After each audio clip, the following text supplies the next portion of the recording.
Goeiedag, ek groet u in die kragtige naam van Koning Jesus.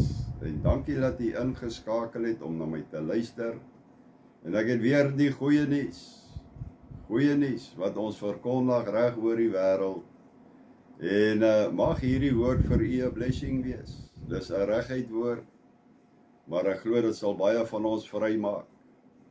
Nou, ek het verlede keer bedien rondom die standaard van God en vandag wil ek aangaan en oor God se dissipline bedien. God se dissipline. Nou, wanneer ons kyk na die standaard van God, dan is dit moontlik, geliefdes, soos wat ons gehoor het, dis moontlik vir ons om die standaard van God te kan uitleef, deur die krag van Christus in ons, en die werke wat Christus verrig het aan die kruis, en dit wat Christus nog steeds doen vandag, kan ons die standaard van God uitlewe, the ABC of Christianity, any believer can.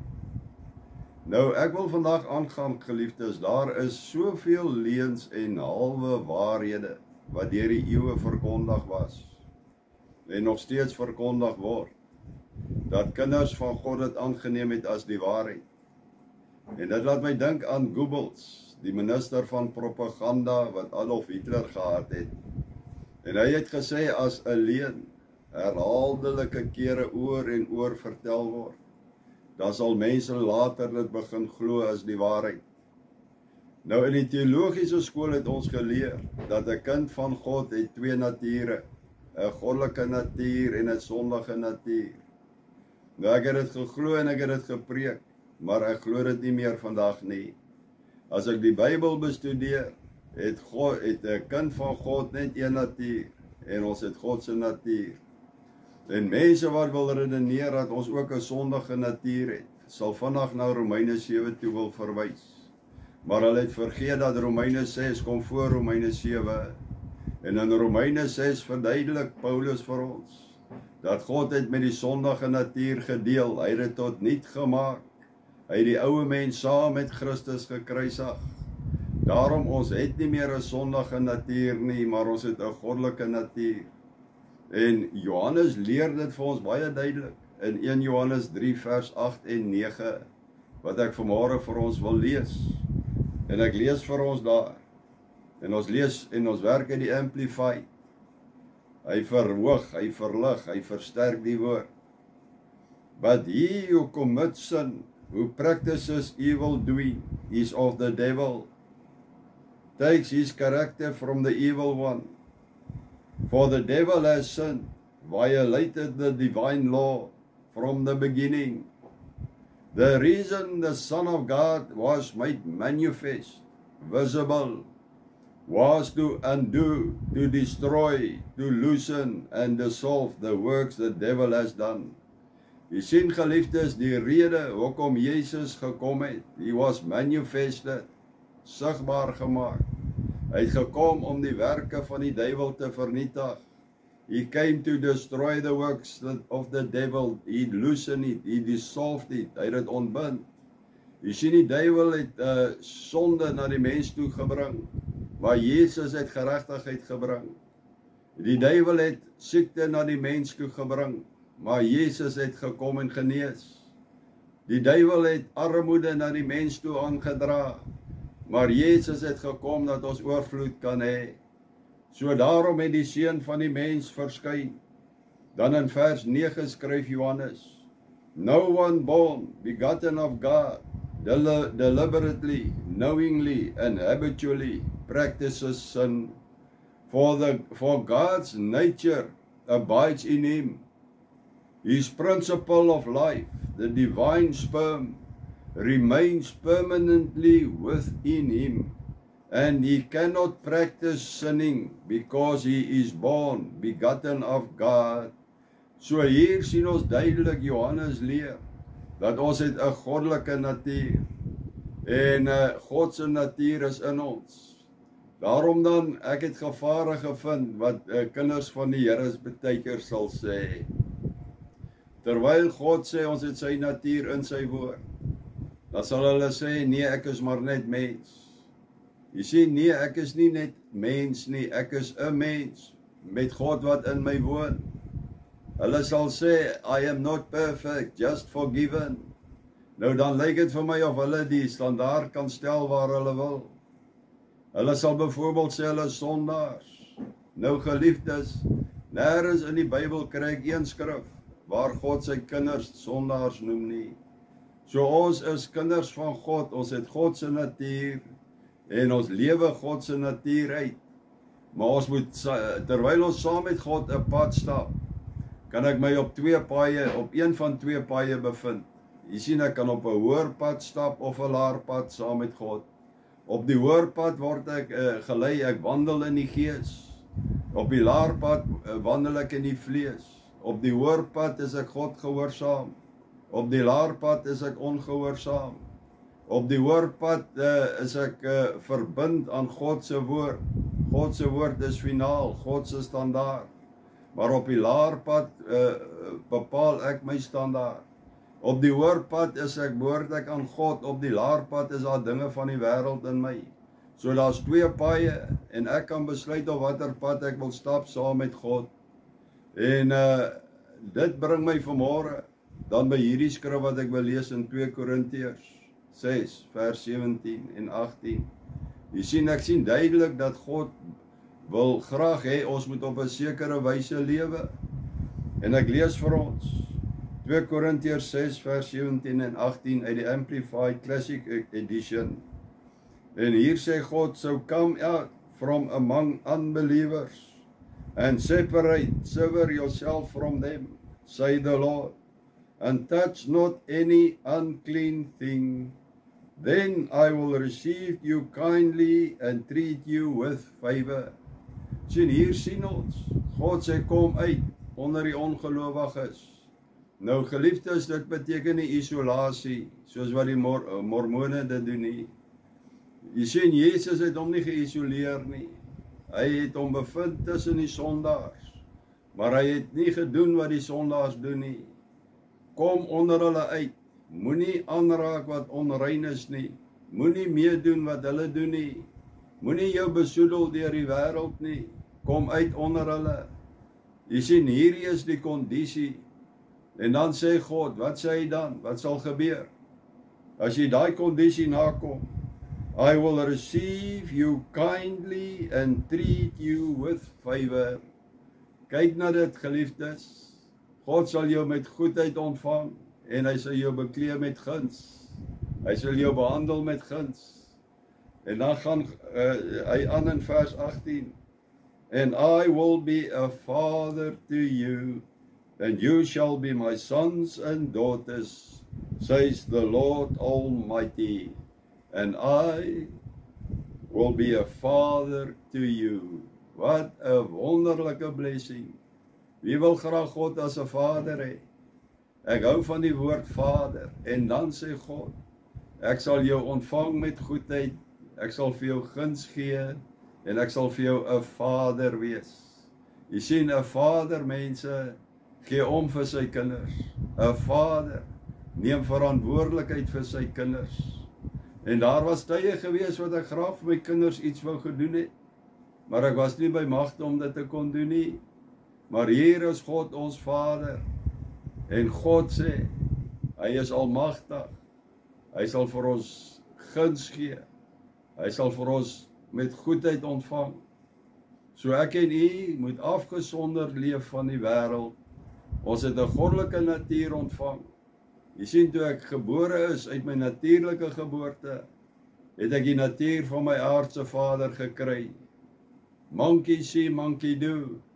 Maar met wedergeboorte het ek die natuur van my geestelike vader ontvang.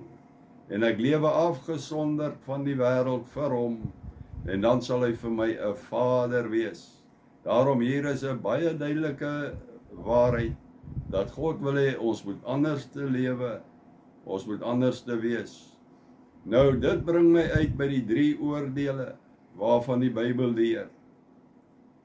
En ek wil graag hierdie 3 uitwys, ek wil net daaraan raak, ek wil nie in detail gaan nie, maar ek wil dit net uitwys aan u, 3 oordeele. Die eerste ene waarna ek wil verwys is dat jy jouself moet oordeel en daardeur beoordeel. Die tweede ene is dat die kerkleiers moet die gedrag van die gemeentelede oordeel en hulle daarvolgens beoordeel. En dan die derde ene is, God sal jou oordeel. So daar's 3 oordele waarna ek wil verwys vanmôre. Eerstens, jy moet jouself beoordeel, die kerkleiers moet die gemeentelede beoordeel, en God sal jou oordeel. En ek wil na die eerste ene toe gaan, jy moet jouself beoordeel. En ek lees vir ons uit 1 Korintiërs 11 vers 31. Want as ons onsself beoordeel het, sou ons nie geoordeel word nie. Jy sien, geliefdes, as ek kyk na my eie lewe, dan sal ek kyk en ek sal sien of daar dinge is waar ek buitekant die wette van God is. En dan sal ek aanpassings maak, sodat ek in die wette van God sal leef. Anders dan gaan ek deur God geoordeel word. Jy sien, hoe kan ek dit verduidelik? As ek in my kar ry en ek is op die pad en die spoedbeperking is 120 km/h, dan sal ek binne die spoedbeperking bly. Maar partykeer sal my gedagtes bietjie dwaal, en wanneer ek weer sien, dan is ek op 140. Of my vrou sal vir my ook sê, kyk na jou spoed. En wanneer ek sien ek is oor die spoedbeperking, dan sal ek dadelik aanpassings maak en teruggaan binne in die spoedbeperking in, binne in die wet in. As ek dit nie gaan doen nie, nie aanpassings gaan maak nie, dan gaan 'n hoër gesag my oordeel, die owerhede. Ek gaan 'n kaartjie kry. En dit werk dieselfde by God. Die oomblik as ek sien daar is dinge wat buitekant die wette van God is in my lewe, dan moet ek myself daarvolgens beoordeel en ek moet aanpassings maak en ek moet binne in die wette van God leef. Anders gaan God my oordeel. Nou wil ek net noem vanmôre, is dat die erns van die oortreding gaan die oordeel bepaal. Wat se tipe oordeel dit sal wees, as ook die duurte van die oordeel, hoe lank dit sal duur. Daarom dan, ons sien dit in 'n aardse hof. Wanneer ons ingaan, daar's oortredings wat gepleeg is, 'n klein ene is, vonnis is nie so erg nie. Maar as ek moord gepleeg het, ouens, die erns van die misdaad, van die oortreding, gaan die tipe, die ewigheid van die vonnis bepaal, as ook die duurte daarvan. Ek sien dit in Dawid se lewe. Dit maak nie saak hoeveel keer jy gesondig het nie. Jy kan 100 keer gesondig het of net 1 keer. En Dawid net 1 keer gesondig. En God het 'n oordeel oor hom gesit en sy hele nageslag. Kyk na die duurte van daardie oordeel. Daarom dan, geliefdes, ons moet onsself beoordeel. Kyk, waar is daar dinge in my lewe waar ek buitekant die wette van God leef. En ek moet aanpassings maak en dit verander om binne in die wet van God te leef, in die lig van God se woord. Anders gaan God my oordeel. Nou die tweede ene waarna ek wil verwys, is dat kerkleiers, een van hulle verantwoordelikhede is om die gemeentelede se gedrag te beoordeel. En dan moet hulle oordeel om dissipline in die gemeente te handhaaf. Ek sien dit duidelik in die skrif. Jy sien daar in 1 Korintiërs 5, ons het nou nie tyd om vanmôre na dit te gaan lees nie, maar in 1 Korintiërs 5 skryf Paulus duidelik, dat wanneer daar mense is wat onsedelik lewe, dan moet hulle verwyder word uit die gemeente uit. Die gemeente mag hulle nie eers groet nie, die gemeente mag nie saam met hulle eet nie, alle gemeenskap moet verbreek word met hulle. Ek sien selfs op 'n plek waar Paulus iemand se liggaam oorgegee het aan die duiwel, dat sy siel dalk gered kan word daardeur. Daarom daar is 'n afsny van die gemeente, 'n verwydering van hulle uit die gemeente uit.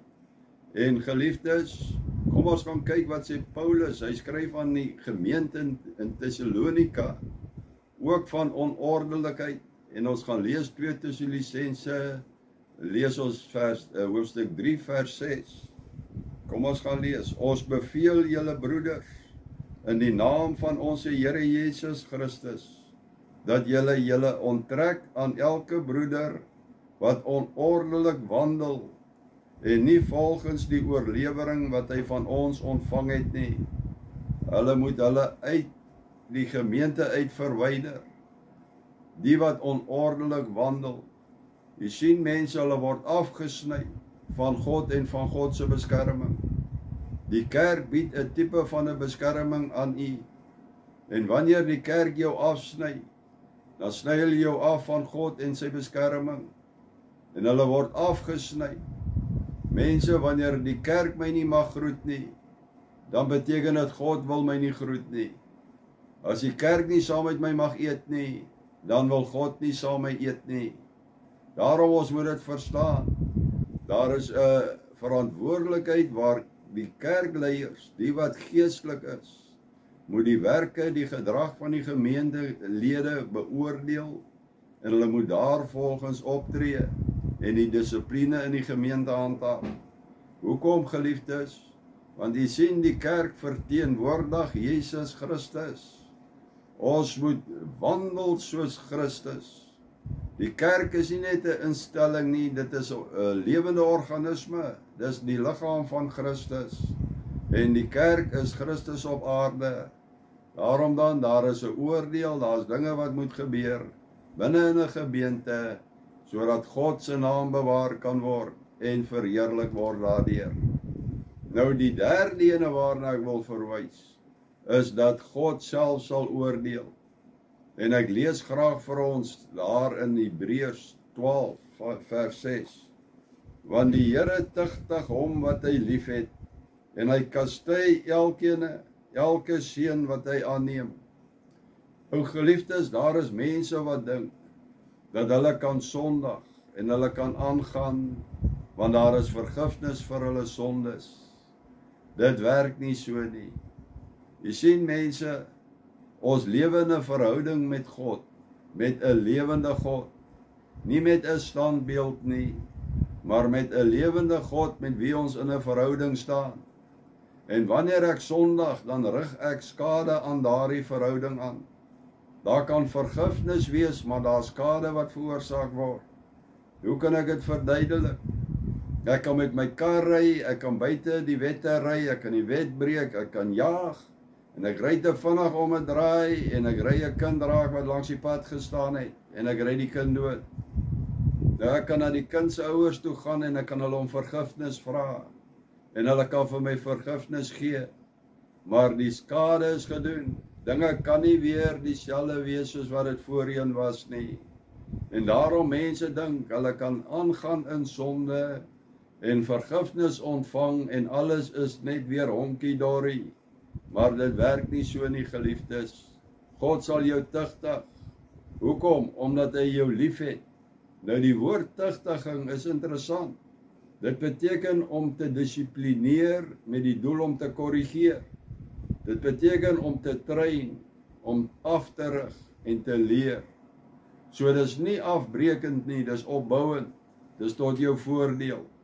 En God sal met jou werk, met een doel, sodat jy sal verander na die beeld van Christus toe. Dis nie straf nie, geliefdes. Jy sien, straf breek af, dis negatief. Maar God tugtig elkene, omdat hy lief is vir jou, en het jou aangeneem as sy seun en sy dogter. En net soos wat 'n aardse vader sy kinders sal tugtig, om hulle te leer, sal God dit ook doen. Nou, ek het basies klaar bedien vanmôre. Ek wil graag hê, jy moet kyk na hierdie 3 oordeele. Dit is so belangrik. En ek sien wanneer ons die nagmaal gebruik, dan is daar 'n standaard wat God daaraan ook koppel. En apostel Paulus verduidelik hierdie standaard van God in 1 Korintiërs 11 aan die gemeente in Korintiërs. Want jy sien, hulle het die nagmaal gebruik en wanordelijk.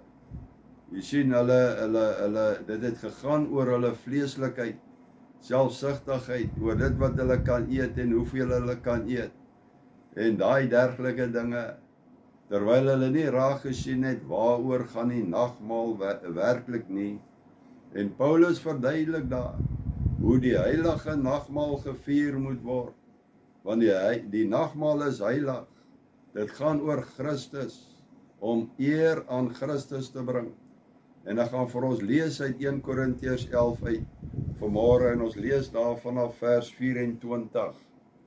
En ons lees vir u. En nadat hy gedank het, het hy dit gebreek en gesê, neem eet, dit is my liggaam wat vir julle gebreek word. Doen dit tot my gedagtenis.